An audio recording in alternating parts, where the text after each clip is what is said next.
physique régulière augmente les capacités physiques, endurance et force, diminue la fatigue, augmente la sensation de bien-être, augmente l'estime de soi et diminue le risque de développer les maladies chroniques, maladies cardiovasculaires, diabète de type 2 et certains cancers.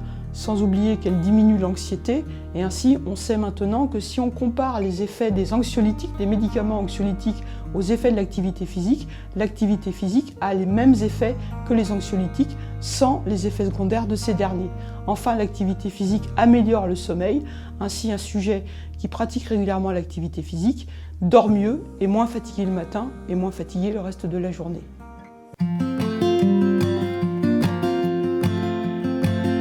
Les effets de l'activité physique sont multiples. D'abord, ils induisent la production par le cerveau d'endorphines et de dopamine. Ces neuromédiateurs vont induire directement une impression, un effet d'euphorie, de bien-être et de plaisir.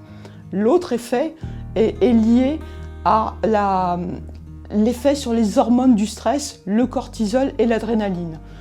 Le stress, on le connaît depuis l'évolution de l'homme, mais autrefois, il y a 40 000 ans, le stress était un stress énergétique. C'est-à-dire que face à une agression, il devait soit partir en courant, c'est la fuite, soit attaquer. Donc il devait être capable de libérer des réserves énergétiques, du glucose ou des graisses.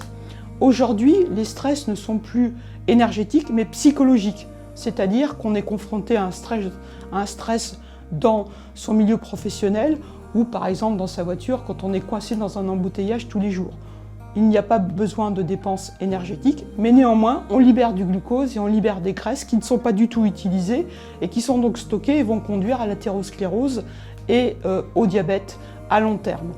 L'intérêt de faire une activité physique, c'est que l'on va consommer ce glucose et ces graisses qui sont libérées, première chose. Et deuxièmement, le cortisol, qui quand il est sécrété en excès de façon répétée, va perdre son rythme sur 24 heures. Normalement, le cortisol est élevé le matin et s'abaisse à la fin de la journée. S'il est sécrété de façon exagérée en réponse à un stress chronique, il perd ce rythme et donc le rythme est émoussé.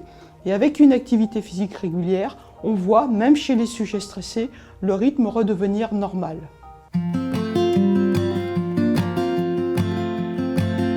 On peut proposer des activités aquatiques, car le milieu aquatique est apaisant, massant et relaxant. On peut proposer aussi des activités en plein air, parce que sortir à l'extérieur du milieu dans lequel on est a un effet relaxant, et le verre aussi a un effet relaxant.